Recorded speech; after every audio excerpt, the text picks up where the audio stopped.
Amigo por correspondencia parte 4. Mapas.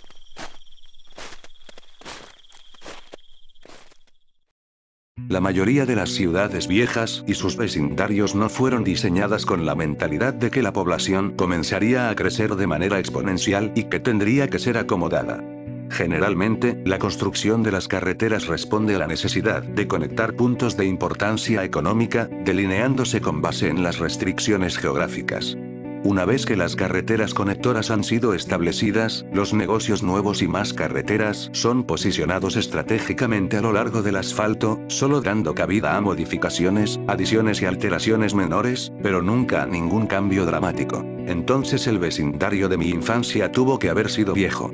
Las primeras casas que se construyeron debieron haber sido colocadas alrededor del lago, y el área habitable se incrementó gradualmente a medida que se crearon extensiones nuevas sobre el camino original. Pero todas estas extensiones terminaban abruptamente en un punto o en otro, solo había una entrada/salida para todo el vecindario.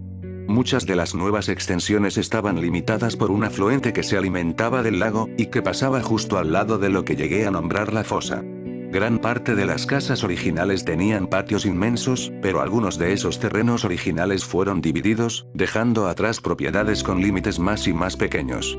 Una vista aérea de mi vecindario daría la impresión de que un calamar gigante murió en el bosque, y un empresario aventurero encontró su cadáver y pavimentó carreteras a lo largo de sus tentáculos, solo para retirar su involucramiento y dejar que el tiempo, codicia y desesperación se encargaran de dividir la tierra entre los dueños de casas prospectivos, como un intento embarazoso de la proporción áurea. Desde mi pórtico podía ver las casas viejas que rodeaban el lago, pero la casa de Doña Magie era mi favorita. Ella tenía, según recuerdo, cerca de 80 años de edad, pero a pesar de eso era una de las personas más amistosas que he conocido. Tenía una melena de rizos blancos y siempre vestía con vestidos claros de patrones florales. Nos hablaba a Josh y a mí desde su pórtico trasero cuando estábamos nadando en el lago, y siempre nos invitaba a comer bocadillos. Decía que se sentía sola porque su esposo Tom estaba fuera por negocios, pero Josh y yo siempre rechazábamos su invitación, pues por más amable que Doña Magie fuera, había algo raro en ella. De vez en cuando, mientras nadábamos, nos decía: Chris, John, son bienvenidos aquí en cualquier momento. También podíamos oírla diciéndonos lo mismo cuando caminábamos de regreso a mi casa. Doña Maggie, como muchos de los dueños de casa más antiguos, tenía un sistema de irrigación que funcionaba mecánicamente, pero, en algún punto con el transcurso de los años, su temporizador se debió haber roto. Sus regaderas se encendían en varias ocasiones durante el día, y a veces incluso durante la noche, todo el año. Aunque nunca hacía tanto frío como para que nevara mucho en invierno, en numerosas instancias salía por la mañana para ver el patio frontal de Doña Maggie transformado en un paraíso ártico surrealista por el agua congelada. Todos los demás patios se mantenían esterilizados y secos por la escarcha cortante del frío del invierno, pero ahí, en medio del recordatorio deprimente de la brutalidad de la temporada, había un oasis de hielo hermoso colgando como estalactitas de cada rama de cada árbol, y de cada hoja de cada arbusto. Conforme el sol se alzaba, era reflejado y las piezas de hielo desglosaban sus rayos en un arco iris que solo podía ser observado brevemente antes de que te cegara. Incluso a esa edad, estaba maravillado por lo bello que era, y Josh y yo íbamos ahí con frecuencia para caminar en la grama con hielo, y entablábamos peleas de espada con los carambanos. Un día, le pregunté a mi mamá por qué Doña Maggie lo dejaba así. Mi mamá pareció haberse debatido la explicación antes de decir: Bueno, cariño, Doña Maggie se enferma mucho, y a veces, cuando se pone muy enferma, se confunde. Es por eso que cambia tu nombre, y el de Josh. No es su intención, pero hay momentos en los que simplemente no los puede recordar. Vive en esa casa a solas, así que está bien si quieres hablar con ella cuando vayas a nadar en el lago. Pero cuando te invite adentro, debes seguir diciendo no. Sé cortés. No vas a herir sus sentimientos. Pero se sentirá menos sola cuando su esposo vuelva a casa, ¿verdad? ¿Por cuánto tiempo estará en sus viajes de negocios? Parece que nunca está acá. Mi mamá se vio un tanto agitada y pude notar que estaba muy triste. Finalmente, contestó: Cariño, Tom no volverá a casa. Tom está en el cielo. Murió hace muchos, muchos años, pero Doña Maggie no lo recuerda. Se confunde y lo olvida, pero Tom no volverá a casa. Si alguien se mudara con ella, podría llegar a creer que es Tom. Pero él se ha ido. Tenía 5 años cuando me dijo eso, y por un tiempo no lo entendí del todo.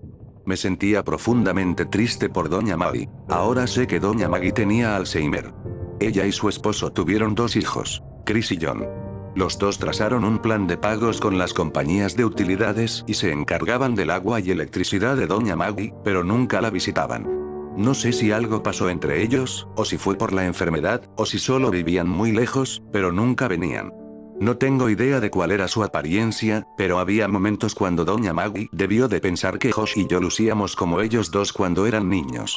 O quizá veía lo que algunas partes de su mente estaban tan desesperadas por ver, ignorando las imágenes transmitidas por su nervio óptico y mostrando, solo un momento, lo que solía ser. Es hasta ahora que me doy cuenta de lo solitaria que se debió sentir.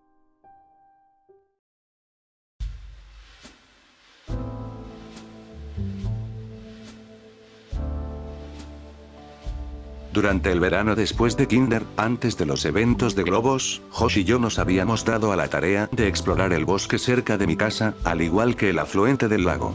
Sabíamos que los bosques entre nuestras casas estaban conectados, y pensamos que sería genial si el lago cerca de mi casa estaba conectado de alguna forma al arroyo en torno a la suya. Así que nos propusimos descubrirlo. Íbamos a hacer mapas. El plan era hacer 2 mapas separados y luego combinarlos. Haríamos un mapa explorando el área cerca del arroyo, y haríamos otro siguiendo el flujo del lago. Por las primeras semanas, salió muy bien. Caminábamos por los bosques, a un lado del agua, y nos deteníamos cada tantos minutos para ampliar el mapa, y parecía que ambos mapas se entrelazarían cualquier día. No teníamos las herramientas necesarias para el trabajo, ni siquiera un compás, pero tratábamos de improvisar. Tuvimos la idea de empalar la tierra con una rama cuando llegáramos al final de una aventura. Puede que hayamos sido los peores cartógrafos del mundo. Sin embargo, el bosque se hizo muy espeso eventualmente a un lado del agua que provenía del lago, y fuimos incapaces de proseguir. Perdimos el interés en nuestro proyecto por un tiempo, y redujimos nuestras exploraciones significativamente, aunque no por completo, cuando empezamos a vender granizados. Después de que le enseñé a mi mamá las fotografías que había traído de la escuela, y ella me quitó la máquina de granizados, nuestro interés en los mapas se revitalizó. Habíamos ingeniado un nuevo plan. Pese a que no entendía por qué, mi mamá me había impuesto lo que yo consideré que eran restricciones demasiado severas en cuanto a lo que podía hacer y a dónde podía ir, y ella me vigilaba con frecuencia si iba afuera a jugar con Josh. Esto significaba que no podíamos quedarnos en el bosque por horas para poder encontrar un nuevo camino. Pensamos que sencillamente podíamos nadar cuando llegáramos al límite en el bosque, pero eso no podría funcionar porque el mapa se mojaría. Entonces tuvimos una idea brillante. Crearíamos una balsa. Debido a la construcción en el vecindario, había una cantidad enorme de material de construcción chatarra que la compañía dejaba en la fosa para mantenerla afuera de las carreteras y alejada del sitio de construcción, pues ya no la necesitaban. Originalmente, conceptualizamos un barco formidable, completado con un mástil y un ancla, pero esto fue disminuido rápidamente a algo más manejable. Tomamos varias piezas largas de espuma plástica que reforzamos con tabla de espuma, y las atamos con cuerda e hilo de cometa. La balsa funcionó muy bien, y aunque ambos actuábamos y hablábamos como si la funcionalidad de la balsa hubiera sido un hecho, sé que al menos yo estaba sorprendido. Los dos teníamos ramas bastante grandes que utilizábamos como remos, pero encontramos más fácil empujarnos contra la tierra debajo del agua que usarlas como se suponía. Cuando el agua se hizo demasiado profunda, simplemente nos acostamos sobre nuestros estómagos y usamos nuestras manos para remar, lo cual también funcionaba, pero no igual de bien. La primera vez que tuvimos que recurrir a ese método de propulsión, recuerdo haber pensado que, desde el cielo, se debió de haber visto como si un hombre colosalmente gordo de brazos diminutos salió a nadar. Nos tomó varios viajes para lograr que la balsa llegara a la porción intransitable del bosque. Navegábamos por un rato y luego atracábamos la balsa. La próxima vez, corríamos por el bosque para llegar a la balsa y viajábamos un poco más. Continuamos esto bien entrado mi primer grado de escuela primaria. Josh y yo fuimos asignados a grupos diferentes ese año, así que, como no nos veíamos durante el día escolar, nuestros padres estaban más dispuestos a dejarnos jugar todos los fines de semana de cada semana. Lo que es más, el papá de Josh había aceptado un trabajo de construcción extenso que requería trabajar los fines de semana, y su madre estaba de turno en el hospital. Para Josh, esto significaba que se quedaba en mi casa la mayor parte del fin de semana, semana tras semana. Hicimos un progreso excelente, pero cuando finalmente llegamos al impasse y tuvimos la oportunidad de explorar más allá de él, no pudimos encontrar un lugar para atracar la balsa. El bosque era demasiado espeso, y el agua había erosionado la tierra al punto en que había un aumento del terreno bajo el afluente, exponiendo las raíces húmedas y retorcidas de los árboles. Teníamos que regresar cada vez y acabar dejando la balsa en la misma condensación de árboles que nos motivó a construirla en primer lugar. Y lo que era aún peor, el invierno había llegado, así que no podíamos justificar el salir de la casa en nuestros trajes de baño. No estábamos llegando a nada. Siempre teníamos que volver antes de expandir nuestro terreno. En un sábado, cerca de las 7 de la noche, Josh y yo estábamos jugando cuando una de las compañeras de trabajo de mi mamá llamó a nuestra puerta. Su nombre era Samantha, y la recuerdo bien porque le propuse matrimonio un par de años después, cuando acompañé a mi mamá al trabajo. Mi mamá dijo que tenía que ir al trabajo para reparar un problema que había surgido, y que volvería en alrededor de 2 horas. Su auto estaba siendo reparado, por lo que tendría que viajar con Samantha. Dijo que no podía salir de la casa bajo ninguna circunstancia ni abrirle la puerta a nadie, y estaba a la mitad de explicarme que llamaría cada hora, pero terminó ese comentario prematuramente cuando recordó que nuestro teléfono había sido desactivado por pagos atrasados, razón por la cual Samantha había llegado sin avisar. Me clavó la mirada en tanto cerraba la puerta, y dijo: Quédate aquí. Esta era nuestra oportunidad. Las observamos conducir por el camino serpentino hacia la salida, y tan pronto como su auto rotó en la última intersección visible, corrimos a mi habitación. Saqué mi mochila mientras Josh agarraba el mapa. Oye, ¿tienes una linterna? Inquirió Josh. No, pero vamos a volver antes de que oscurezca. Estaba pensando que deberíamos tener una, solo por si acaso. Mi mamá tiene una, pero no sé en dónde la guarda. Espera. Corrí a mi closet y bajé una caja del estante superior. ¿Tienes una linterna ahí? No exactamente. Abrí la caja y revelé 3 candelas romanas que había tomado de entre las que mi mamá amasó para el día de la independencia del verano pasado. Junto con un encendedor que me las había ingeniado para quitarle unos meses atrás, podría asegurar que al menos tuviéramos algo de luz si la necesitábamos. Esto ocurrió unas semanas antes de que se me diera la oportunidad para temerle al bosque, así que no fue el miedo lo que motivó nuestra búsqueda de una fuente de luz, solo el realismo. Lo tiramos todo en la mochila y escapamos por la puerta trasera, cerciorándonos de haber cerrado para que Cajas no se fuera a salir. Teníamos 1 hora y 50 minutos. Corrimos por el bosque tan rápido como pudimos y llegamos a la balsa en unos 15 minutos. Teníamos nuestros trajes de baño debajo de nuestra ropa, así que nos quitamos las camisas y nuestros pantalones cortos, y los dejamos en 2 bultos separados cerca de la orilla del agua. Desatamos nuestra balsa del árbol, agarramos nuestras ramas remos y salpamos. Tratamos de movernos rápidamente para llegar a un punto más allá del contenido de nuestro mapa en expansión continua, pues no teníamos tiempo que perder con vistas antiguas. Después de que pasamos el último lugar registrado en el mapa, el agua se hizo más y más honda. Estaba oscureciendo, volviéndose más difícil el distinguir un árbol del otro, y ambos nos estábamos sintiendo un poco nerviosos. Remábamos velozmente con la intención de ahorrar tiempo, pero esto generaba mucho ruido conforme nuestros remos disolvían la tensión de la superficie del agua. En el trasfondo, podíamos oír el crujido de hojas muertas y el quiebre de ramas caídas por la arboleda de nuestra derecha. No sabíamos qué tipo de animales residían en la profundidad de este bosque, pero estábamos seguros de que no queríamos descubrirlo. Mientras Josh corregía el mapa que yo estaba iluminando con el encendedor, fuimos confrontados por el hecho de que los sonidos no eran espontáneos. Rápida y rítmicamente, escuchamos crunch, snap, crunch. Parecía estarse distanciando de nosotros ligeramente, insertándose en la espesura más allá de nuestro mapa. Se había vuelto demasiado oscuro como para que viéramos. Había juzgado mal por cuánto tiempo persistiría el sol. Nerviosamente, llamé. ¿Hola? Hubo un momento breve de ansiedad asfixiante en tanto permanecíamos estáticos sobre el agua. El silencio fue roto súbitamente por una risa. Hola, ¿hay alguien? Se mofó Josh. ¿Y qué? Hola, señor monstruo en el bosque, sé que se está escondiendo, pero quizá quiere contestarme hola. Hola, Aya. Me di cuenta de lo estúpido que había sido eso.